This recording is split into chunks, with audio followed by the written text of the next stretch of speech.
Association. ESPN 94.1 FM and AM 930 present The Drive. Elmore deep, left side three is good! From 30 feet, John Elmore! The Drive with Paul Swann.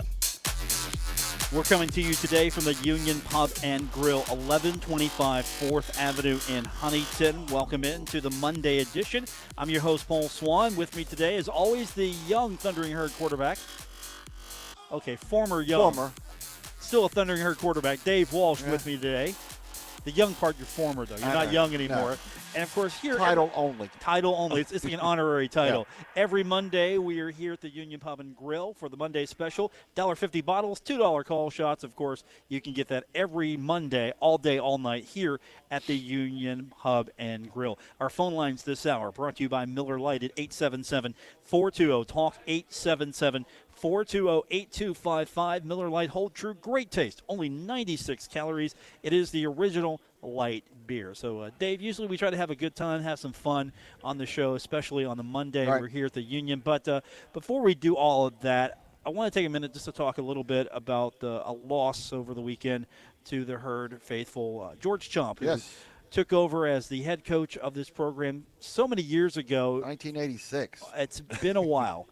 It's been a long time. And I was still a youth back in the day, and Coach Chomp comes in here and just takes this program to a launching point. Now, I'm not saying that the coaches before him didn't get him. Stan had it going, but then Coach Chomp comes in and takes it to the next step and puts the program in a position to be able to move forward. And, of course, I think we can all talk about the Thundering Herd's appearance in the 1AA Championship, Pocatello, Idaho. 10 o'clock Pacific time, which was like very late here. No, 10 o'clock here. Me and Timmy were out there covering the game, and we were scrambling to get it back because it's a little different than nowadays with the Twitter and things of that nature. So we were hustling to get it back, but you're thinking 87, they're playing for all the marbles. Yeah. Not that long ago, we lost everything, and now they're playing for the championship. And if they could have won it, that game was a shootout, and if they could have won that game, who knows what the program would have done. We keep thinking, like, replay, Ron Darby, he was down. If they run the replay, right in front of the goalpost, they kick a field goal, win the game. But no replay. They rolled a fumble, and Northeast Louisiana ended up winning the game. But we also talked about 1987. They're playing for the championship. Would they be a one-shot wonder, or would something happen down the road? And it took as them we a couple know, 88 and beyond, it were anything but a one-shot wonder. No. They're still going. They had a couple hiccups, but for the most part, they took off. Stan got it going. George took it, and then Jim Donnan came along, and it's just purring right along. Where do you think he stands in the all-time memory of Herd football? He was one of the – because I was able to cover him. To me, he was one of the innovators of offense. We used to joke about they ran the West Coast offense before it was known as the West Coast. Very few people in the backfield, 4 wide, 5 wide. I can still see teams like Furman, Eastern Kentucky, Appy State. They know what's coming, and they don't have an answer for it. They can't stop them. Tony Peterson in 87, almost 5,000 yards in a single season passing. Unbelievable season. That's when they went there to Pocatello, played the national title, lost in the shootout. But what a year that was. They lose to Furman in a heartbreaker. They come back to Louisville. Last play of the game, they win that one, took off, got to the playoffs, ran the table, and we're sitting in Idaho, and we walk in, Timmy and I, and we look up in the arena, and we go, how come the goalposts are suspended? It was indoors. They were suspended. Mm-hmm. And then the guy, I'll never forget this, the guy for Northeast kicks a field goal, 50-yarder. Everybody's cheering, and the referee's running in, waving no good. It hit something in the ceiling, and which made it a dead ball. Had to redo it. And his next one was like one of my tee shots, duck hook, and I've never seen the tee shot. I don't think I want to. No, but it was like, you think guy kicks a 50-yard field goal, right? But it had this rule. If you hit something in the ceiling, it's a dead ball. Indoor stadiums are a good idea as long as your roof is high enough. Just a little bit higher. But George did it, unbelievable. And he had 4 great years. Goes to the finals. The next year he gets to the second round where Furman, who they beat for the first time ever, regular season, Furman comes in and beats them 13-9 in the playoffs. I remember that. I was sitting in the end zone. And to this day. And it was cold. To this day, I will say the only game I ever ever really thought officials took one away. I would agree with that. Harold Bender, Jim Baker's attorney. You have to look that up at Jim Baker. But the Tom Brady rule before the Tom Brady rule, Frankie DeBusk gets hit. The ball's in the air. Marshall falls on it. Game over, and he rolled his arm, was going forward. Well, most of the times when you get hit from behind, you're going this way anyway. 2 plays later, they run a forward lateral, score a touchdown, 13-9. 2 plays after that, completed pass over here. They're driving. Mike Barber's call for offensive pass interference. Nowhere near the ball. Game over. And George was not happy. I think Marshall Quite a video at the next quarterback club luncheon the following sure. Thursday. Well, in those days, they used to fill the Radisson, which is now Doubletree. And he ran 3 clips, and it's just like, it's proof right there. Sorry. I think they got their revenge on Furman a few times Yes. over. But at the end, I'll never forget Jim Donnan was talking about Furman days, and he said, Dave, Furman does not have better coaches than we do. They have better players than we do. And as you mentioned, at the end of the series when they quit playing, it was reversed. Marshall had far better players than Furman had. And Marshall ran him out of the Oh, stadium yes. the last time. I mean, if there was a running clock, they could have used it because it was ugly. It was ugly. Do you think that George is someone that we need to talk a little bit more about? Because I don't think a lot of Herd fans realize who George Chomp is. I mean, the younger we do. fans anyway. We do. We were there. But now I'm not so sure. I think Marshall football for a lot of people started when Chad Pennington took the field. Remember Chad and the Byrons of the world and stuff like That's that? when Marshall football started for a lot of Herd fans. But right now, I mean, I've seen a lot of quarterbacks come down the road, myself not included.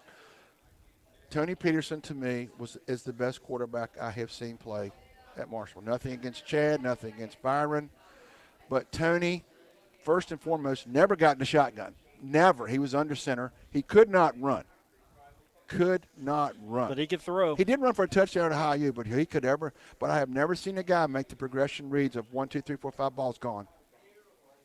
Unbelievable reads. And Mike Barber from Winfield, some of the numbers he put up. Sean Doctor, tight end. And remember, one year Tony throws for almost 5,000 yards. Ron Darby rushed for 1,500. They had a great offense. Yes. And the guy who came after. And Mr. Greg Atkins, who's assistant coach here now, I read Yeah. one of his notes today about, George gave me a chance. Mm-hmm. And a lot of that, Tony, a lot of quotes out there from people who played for him. And Doc, and they said, hey, this guy meant a lot to Marshall. He's a Marshall family member. He's due some well wishes in him and his family, because it's a loss to the program. I think Peterson was amazing. I think John Gregory. John Gregory was amazing as well. He followed up a tough act, and Exactly. he did it. He really did, because I thought that 88 team was probably one of the better teams I've seen in a long time. 88 was very good. If they beat Furman, they would have won it because the other side, somebody got upset, and I think Furman went out and ended up winning it. Yeah. So it was Marshall's to win that year. But Mr. Bender had a different view of things, and that's the way it is. But, hey, not long after that, they got one. Do you think if Chomp would have stayed, Marshall football would have went in the same direction, or would it have They been would have kept going. closer trajectory? They kept going because if you're an offensive player like a quarterback or receiver, I want him teaching me what to do. Defense at times, because he had a different coordinator every year. Tenuta for a while, who's moved on to some bigger programs and stuff. That a lot of times it was like Byron one year here at Marshall. If we give up 50, we'll score 51. They did what they had to do to win the game. On occasion, I remember when you're in the playoffs, Weber State came here and the poor quarterback got sacked like 8 times. I mean, they sold out and just wore them out and beat them. And the big one was when they had lost to Appy in the regular season. They go down their playoffs and beat them 24-10. And it was, you talk about quiet time in Boone, which is they're coming back on the schedule here pretty soon. Very quiet that day in Boone. That was one that sent them to Idaho. And we're going like, now what do? We have to start covering something that you really think about from 1970, 71. Mm-hmm. What is this all about? We're going for the national championship. 86, he was 6-4-1, and 87, he was 10-5. 88, 11-2. 89, 6-5, and then he goes to Navy, where he's 5-6 in 1990, and then 91 and 92, 1-10. Gets things moving a little bit. 93, 4-7. Again, this is Navy we're talking about, and then in 94, 3-8, and it doesn't end well coaching wise for him. But do you think if he would have stayed at Marshall, maybe those final few years. The record 6-5 maybe would have improved. That would have got he would have got he knew what needed to be brought in to fix. Because that last year at 6-5, they were 6-0 at home, 0-5 on the road. Mm-hmm. So he had it going here. He went to Navy, and that was the next level up. And Career-wise, yeah, money-wise, great for him yeah. and everything like that. But at the same time, you're playing a different level of competition, and the people you recruit are not. When they get done, they're going in service for 5 years. And we went to see him play at UVA his second year, and you just watch it, and you're going like, that's not the same guy we saw. I mean, UVA was not what they are now, and they wore Navy out. Yeah. And George was, he gave it his best shot, but they did not have the talent to measure up. And Navy's schedule in those days, they weren't the AAC. They played some pretty tough people, and he took his lumps, and then eventually cost him his job. But he did go back to high school in Pennsylvania.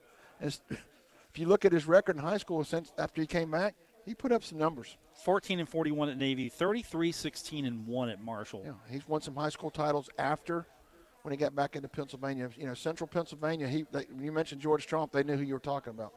They knew who you were talking about. He got Marshall on the map. Stan got it going. George kept it going. Jim kept it, Jim, and it's just progression. Had some hiccups with Mark, but I think that's straightened out now, and, great things are expected this year. And as George would say, we were just one stop along the way. Now it's 2019. This is the next edition of the post-crane crash. We did what we could, and now it's 2019. Things are set up for them. Yeah. And we'll see what happens. Well, it's interesting to speculate what Marshall football could have been with his offensive system. He leaves, and then Jim Donnan comes in.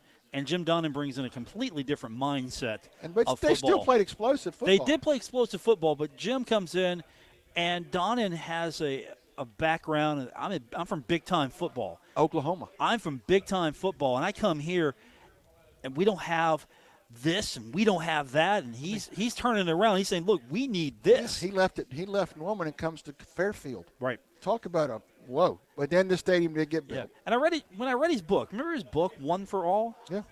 And I was reading some of his thoughts on when he gets here. Look, I don't have a strength and coordinator guy. I don't have proper weight. I don't have any of this stuff. I got to get this turned around now.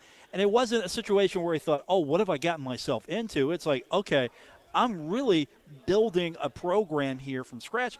And, of course, the promise of a new facility was on the horizon as well. Got here quicker than baseball. Did he get here quicker than baseball? A lot quicker than baseball. I remember going to Fairfield games, and there are some kids from the team. They're handing out pamphlets. Hey, this is what we're trying to do. We're actually going to get a stadium here, and you think, wow, they're really going to do that. That's finally going to happen because Fairfield was a special place, but it was also a dilapidated nightmare. Especially if you drive by there now, there is nothing left of it. No. The medicine and the pharmacy complex is like you will never, unless you know what was there at one time, you'd have no idea that football was played there. That one of the premises for the Marshall movie was in that facility when with Terry Gardner's touchdown. Right. Terry's going to run to a brick wall right now. He's going to run to some building. The push was, hey, get it on campus stadium. The students will show up. Okay, I don't know if that's true to this day. Better, but it's not what it could be. Look, it's a suitcase university. Exactly. Fair to say. I learned that quickly when I got here. It's like come Friday, there they are. They're heading out. Why is that? You were here I don't know. as an athlete. Why, dealt with these people? What? 1 or 2 hour drive, you could be home. But isn't that for a lot of schools? Yeah. But maybe at Ohio State, you're in Columbus, there might be a few more things to do than I don't know. But I remember Friday afternoon, you'd look around, and you've seen it, Paul. They got the suitcase, put it in the trunk. It's a suitcase trunk university. slammers, and they're out of here. I mean, how many Marshall games on weekends? Anything but there's some students there, but it's not the Cameron Crazies. No. For whatever reason. But the students did turn out a little bit better in football. They have a section over there. They show up. Yeah, they show up, but not when you think the enrollment is X number of thousand, and you got less than 1,000 there. I understand why the stadium expansions happened, but I think they should have kept the capacity a little lower. Well, I don't think they'll ever need to expand it again to do that. But when you think about it, I'd be tempted to take those end zone seats out and do something else with it. When George came back when they honored his teams, he kind of looked around and what they accomplished and it led to. It kind of made him feel kind of proud, like they were part of the reason that what they have now is what he did. They deserve better. He's a big part of it. He deserves better. Not only from the 100-yard field, but as you know right now, football season, spring practice ended, but they're anything but done. They're in the weight room. They've got places to meet, and it's all because what happened in the past. They said, hey, they have it. We better get it, or we get passed. And now they're a lot of people emulating what Marshall has, especially the indoor facility. I'll never forget when they opened it. Track meet, a couple of colleges were in there. They're going like, wish we had this. Right. And they're bigger schools than what Marshall was. Yeah. Wish we had this. Marshall was so behind on facilities, though. Marshall had to go out and make the push. So they're going to, once baseball goes up, they've pretty much closed the gap. I think there's some facilities that still need to work on. Basketball needs definitely a major improvement. Football, that stadium is starting to show a little age. And, again, you get to the point where you get the brand-new stadium in 1991, open it up, and you're getting the success happening, and Marshall football's on the map, and Marshall football's starting to win, and you're playing for championships, and all these good things are happening. And it still feels like the capitalization of that success never happened. You didn't build upon that. It's like, here we are. We are here. We have arrived. Well, okay, what are you going to do next season? You got to build on this, get more donations, get more people to come in, commit, support the program, build upon your facilities. And maybe this team, if they would have been able to capitalize on that with prior administrations, maybe this team lands in the maybe this program lands in, say, the Big East back in the day. Who knows? I know there was a push for that. Right. And part of the stadium expansion, the seats, of course, was because they were trying to land themselves in a better football conference. What has happened is now what it is, and Marshall's in Conference USA. But and I think that's where they'll stay. As you've mentioned many a time, the budgets to move up is not there. No. Either they should have stayed in the MAC, or they're right here where they like Conference USA. We're going to take our first break. We're coming to you today from the Union Pub and Grill, 1125 4th Avenue in Huntington. You can always join us on Mondays. Monday specials, $1.50 bottles and $2 call shots all day, all night here at the Union Pub and Grill. We've got more on the way. It's The Drive, ESPN 94.1 FM and AM 930.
Now, back to The Drive with Paul Swann on ESPN 94.1 FM and AM 930. Conference USA making news this afternoon, just a few minutes ago while we were on the air, the Thundering Herd, and I'm sure everyone in Conference USA found out that they've got a new media partner, Dave. And Take a guess. I'm going to give you a guess. Give you an opportunity to guess which broadcast outlet is going to pick up some Conference USA games. it's not going to be. It's probably not ESPN. Not ESPN. I'm trying to think what's left. Go ahead. Just take a stab. Go ahead. Wild stab. Big 12. No. Whoever carries the Big 12. 4-year contract today. Okay, Announced. go ahead. You're out of guesses. I'm out of guesses. You probably wouldn't The guess time this has anyway. expired. The time is. You're off the clock.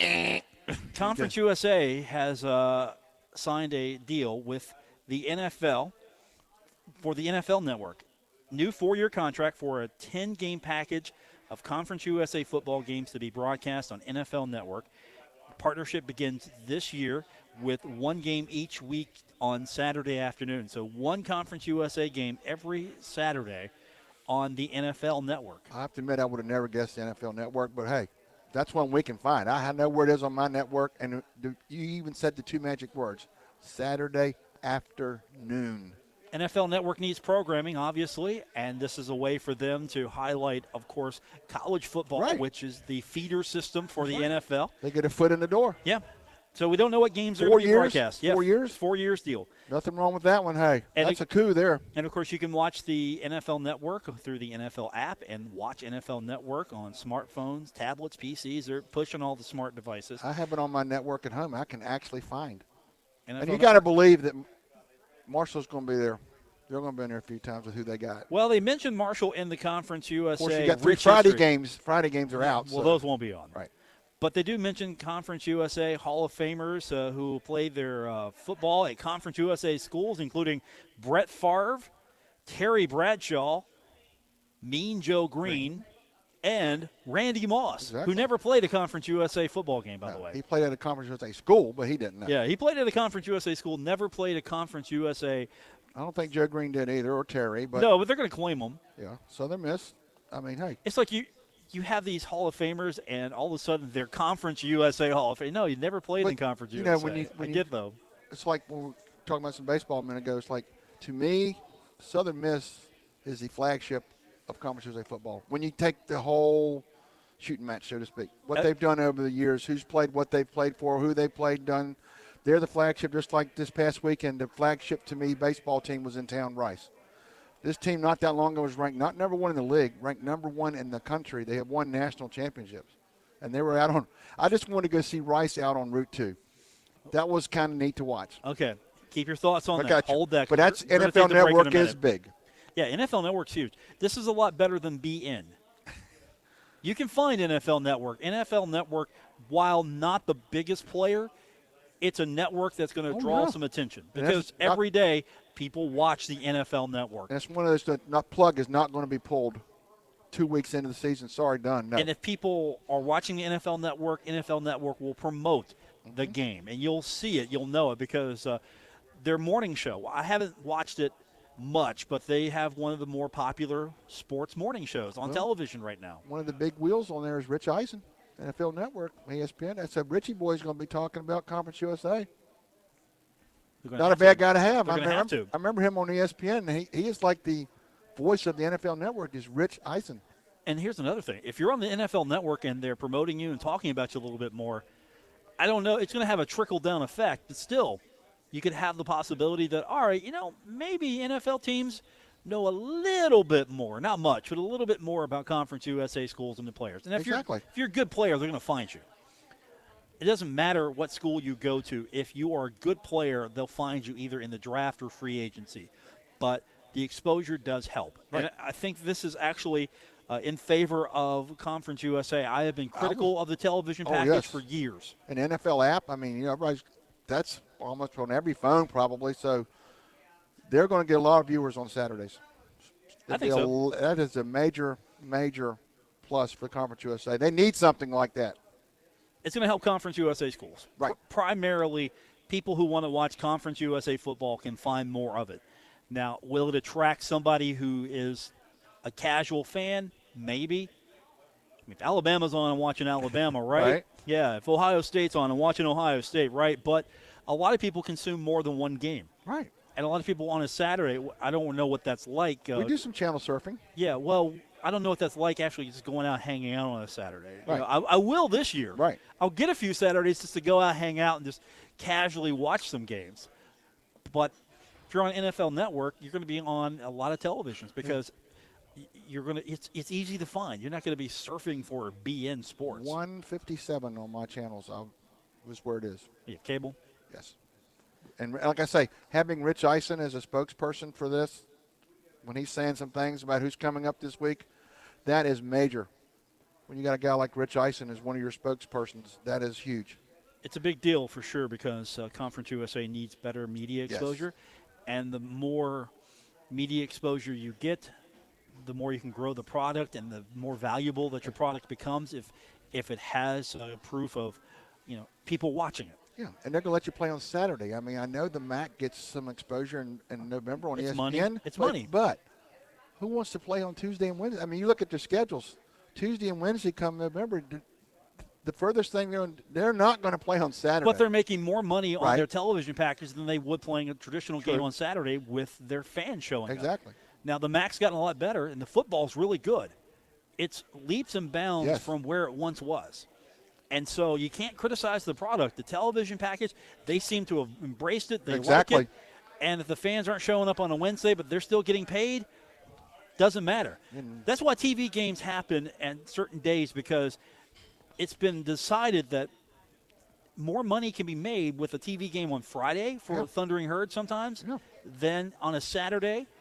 And sometimes it's just your conference partners, your television partners need a game on Friday, so you're going to get compensated for Right it. out of the gate, you got Marshall playing Boise on a Friday. On a Saturday, where would they fit into this game? Friday, they've got it. Yeah. ESPN, that's them. And we'll talk about this more as time goes on. But to me, the winner of that game has the lead for the Access Bowl until UCF suits up. Then we'll see what happens. But if Marshall wins that game, No pressure. they will have a leg up on that Access Bowl. And well, you know what at the end of the rainbow there is? That's a couple commas, numbers, 2 commas, another number, a lot of money at stake, the Access Bowl. We're here today at the Union Pub and Grill. Paul Swann and Dave Walsh with you every Monday at 1125 4th Avenue in Huntington. We're here bringing you the show, and of course every Monday as well. $1.50 bottles, $2 call shots all day, all night, every Monday here at the Union Pub and Grill. Marshall baseball in the Conference USA tournament. We'll talk about that when we continue with today's edition of The Drive on ESPN 94.1 FM and AM 930.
Don't worry. Paul Swann has the wheel on The Drive, ESPN 94.1 FM and AM 930.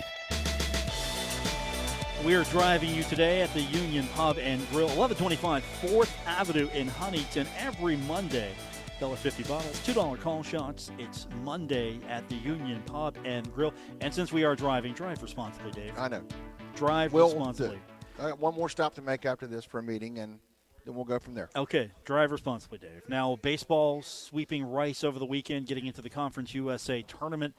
We'll have those games right here on ESPN 94.1 FM and AM 930. And coming out of the Conference USA, Michael Guerrero named Co-Conference USA Pitcher of the Week. You know why? You sweep Rice, you get things. Exactly. After the Saturday game where I went out there, just as one to see Rice on Route 2. This is school in Houston. Did you take photos?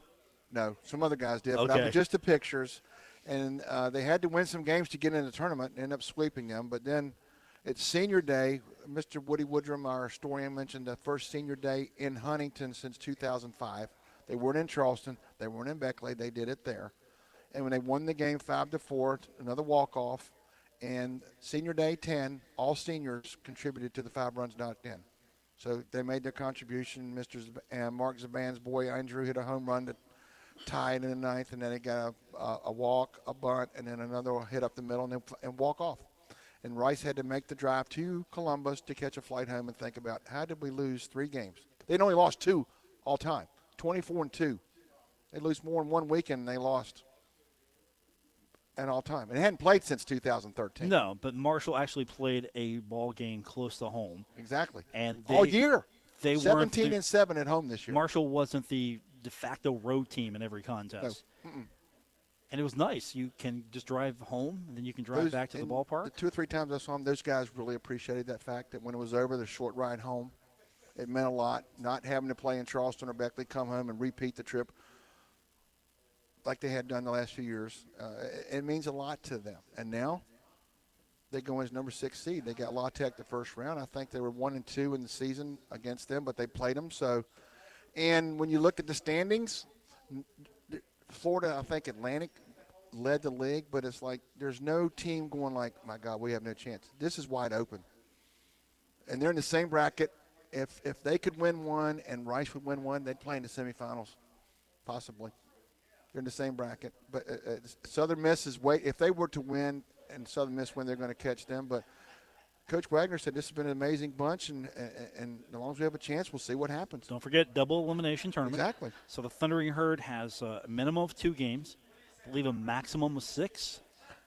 You get in that loser's bracket, dude, it's like you're on the field forever. It's like the women. You just stay out there. But as long as you keep winning, you do stay. But it does take a toll on the pitching. If you can stay on the winner side, you can space out your pitchers a little bit better than you do if you get to the loser's bracket. Because he was running them in Saturday. It was like, they play a lot of guys, left-handed batter. He goes against a left-handed pitcher. The right-handed play percentages. And I think they used 7 relievers. But, as he said at the start of the year, I like our bullpen, and they kept him in the ball game, and then they won it. 3 straight walk-offs against Rice. That was just like, I mean, they were – and as Mr. Hannon told me after the game, he says, we haven't played him in 5 years. So I know it was 24-2, but the way I look at it, we're 3, they're 0. That's all I see right now. We won 3, they lost none. That's the series to me. 24-2, it's 3-0 for us. Historically, it matters, but to those guys, it did. When you play the next game, it doesn't. No, they were very. I mean, a couple of players were running around with brooms. I mean, they were having a good time, and to think of it when they got in their car or whatever, 5 minutes, 6 minutes, they're home. Not driving from Charleston, they're home. Rice had to make the bus trip to Columbus to go home. If they were in Charleston, they'd have just drove up the hill, hopped the plane, and been home before Marshall probably got back. The thing is, Marshall now has something to build upon, and Exactly. a couple of years from now, we're going to be looking at He's- Thundering I mean- Herd in a new ballpark, and it's going to even be easier for the Thundering Herd. Well, I mean, you had the local guys contribute. Coach Wagner, with all the, all this road games all the time. Now they're playing at home. He pushes the right buttons, and I guess until the last out is made, Marshall can never be ruled out of a game because it looks like Rice takes a lead, and you're going, well, they did it Thursday, they did it Friday. Next thing you know, they did it on Saturday. Ray Pastrana doubles, ties it up. They give up a run on top of the ninth, two in the bottom. How many Andrew people? Zaban hits one. His home run. I've never seen a ball leave a park so quick as that one. How many people showed up to be? I think they listed 220, 230, something like that. Which is Not better- the numbers. Which is better than what they're going to get in Charleston. Right. And they'd moved some things to make it safer because those dugouts were pretty close to the field. That's and gonna back. that's gonna swell when they get the new But stadium. one more year, and then Yeah.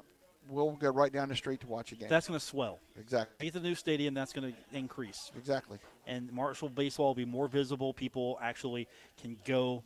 Not that Route 2 is that far of a journey. It's still. No, but now it's right here. Yeah, It's right down. It'll be It's right there. a lot convenient, and that'll swell. Yeah. I mean, And- look what it's done for softball. The women's games every now and then, the big games, you can't get a seat over at the dot.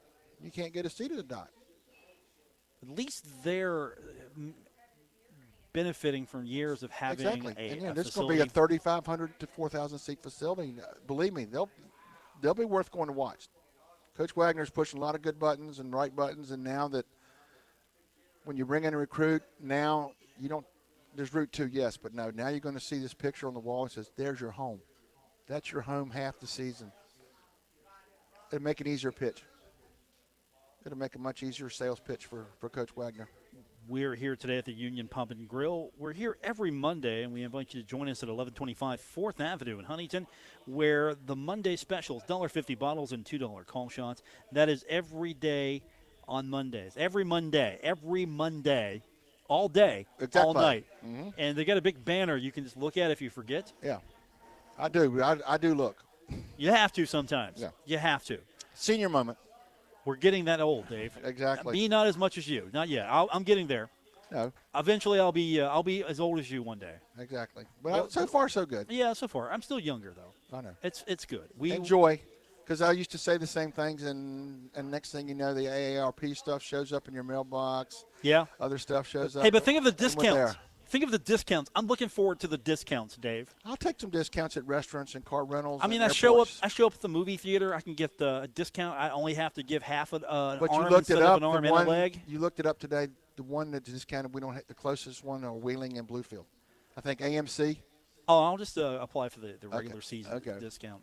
Come on now. There you go. I'll tell you, as we go through life together, Dave, here, and Yeah. we look for all the deals we can get. That's why you come to the Union Pub and Grill on Mondays. $1.50 bottles, $2 call shots. Can't beat that. You can't beat that. We've got more on the way. It's The Drive, ESPN 94.1 FM and AM 930.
You're listening to The Drive with Paul Swann on ESPN 94.1 FM and AM 930. Final segment today from the Union Pub and Grill, 1125 4th Avenue in Huntington, where every Monday, $1.50 bottles and $2 call shots. That's the deal of the day here at the Union Pub and Grill. Paul Swann and the former young Thundering Herd quarterback. You like how I emphasize that at all times? Former young Thundering Herd quarterback Dave Walsh with me today here at the Union. And, of course, you can join us on the Miller Lite phone lines at 877-420-TALK, 877-420-8255. Miller Lite Hold True, great taste, only 96 calories. It is the original light beer. Before we continue, don't forget you got a chance to bid on some really nice auction items that are going on right now at our annual Marcelo Latterman Memorial Scholarship Auction. You can check out all the things, a lot of NASCAR items as well. Go to WRVC.com. Right. I should just have like Steve Chapman pop up every week, have him in my back pocket, and just pull him out. He can recap the list for me of all the NASCAR items. A little tape recording. Boop, hit the button. No, I just want to. TV boy. He's small enough I can keep him in my pocket. Exactly. And here he is. Here's my portable Steve Chapman, and he can, of course, TV logistic man to the stars. Exactly. That's how I have to properly identify him. Yeah. So we're here today at the Union. Of course, that means we've got the big screens on. There's NBA action tonight. How much NBA action have you watched, Dave? I think I know the answer. Is it between 0 and 1? Yeah, not that much because it's, but one's going to be over probably after tonight. The other one is close to being over. A little more interested in the frozen tundra stuff with the ice because of the Bruins. My dad being from Boston and watching the Bruins, they're in the finals, waiting to see who comes out from the other side. And then you mentioned the baseball. We mentioned Marshall softball real quickly. 2 games, 1 win with each Conference USA tournament. And they go to the Invitational softball and came within 1 game of winning that one, lost to Liberty. But what a year for her, first year. 42 wins, 79 home runs. That's a few. Nice job. That's a few. And that'll help.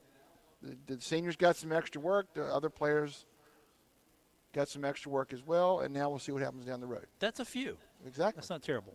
Exactly. And then now I'll be watching to see who comes out on the other side, St. Louis or San Jose. Hand pass Sharks. I still haven't gotten over that one. The hand pass that got the goal. But it's not going to matter. No. I mean, there's a prime example. Of all the stuff you can review, that one you can't. The Sharks are the walking dead right now. They're beat up. Right. They're not going to get out of this series. It's going to be Boston. And St. Louis.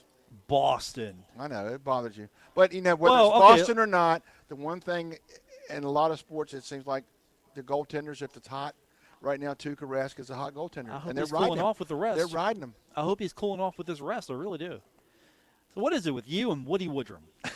Which would he do? Boston. Is he? Oh, Lord. What's it with Bruins you or two? Red Sox? With the Bruins. Oh, I don't know. I didn't know Woody was a Bruins fan. Well, he announced it to me as Carolina was going down. I think, Sorry, Paul. well, really, it's fine with me. I'm just an outside observer here. Right. I'm a New York Rangers fan. My team's dead. Yeah. I'm floating on the Gretzky rule right now.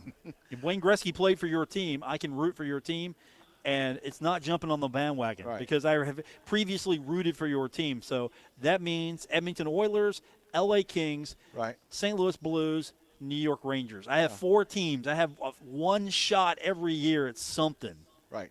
But it seems like every year, it's not who's playing the best, it's who's the hottest. And right now, if there's a hotter goaltender in the NHL than Tuukka Rask, I don't know who it is. It's just hard to get something by him.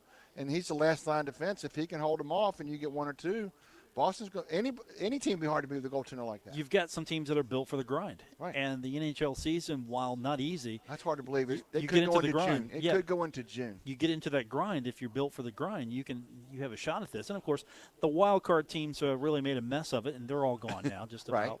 Right. And right now, I mean, Columbus had a nice run, and then the thing in Columbus right now, who are they going to lose?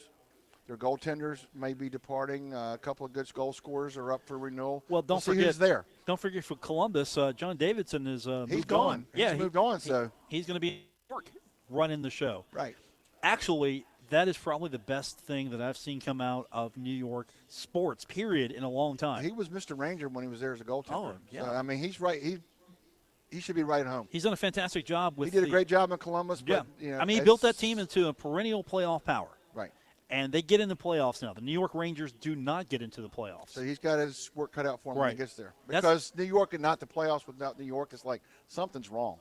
As long as the NFL teams are there, there's not going to be mass panic. Right. But the Knicks fans are used to that. The Rangers, maybe not so much. Same thing with Marshall football. If Marshall football got into a rut where they weren't getting into bowl games, guess what? Those last couple home games like we've seen, parking lots are kind of empty. Yeah. It's like they got a W to keep the interest up. And this year, as you have said many times, Paul, the schedule sets up in their favor. It's up to them to run with it. But it's in their favor on paper. But Doc will be the first one to say, you don't win games on paper, you win them on the field. And performance, not potential, it's performance. And you win during the week. Practice. Right. That's what he says. Although there's been times when we used to wonder what they did on Tuesday, Wednesday, and Thursday after what we saw happen on Saturday. We were like, what did they do? So, Coach, did you not practice well this week? You lost. So, of course, my favorite Doc Holliday quote is when you ask him, hey, what'd you learn from the loss? I don't learn a thing from the loss. That being said, That being said. That's one of my more famous Doc lines is that being said. Come on, Doc, you learned something, right? You learned something. Right. You had to get something out of that. Exactly. But I think right now with VMI in the opener, he's got an extra week prepared for the big one the following Friday in Idaho. It'll be interesting. It's going to set the tone early for the season. I mean, right there it is. Right, first week of September, you know where you stand. You always want to go a milestone game or where do we how do we set up? This will tell you right now. We're in good shape. We're like we can afford no more stumbles. That's going to do it for this edition. We're here today at the Union Pub and Grill. Every Monday we're here. $1.50 bottles and $2 call shots. The Monday special. It's only at the Union Pub and Grill. For the former young Thundering Herd quarterback Dave Walsh. And back in the studio, the very young Gabriel Sellers. I'm Paul Swann. Thanks for listening to The Drive here on ESPN 94.1 FM and AM 930.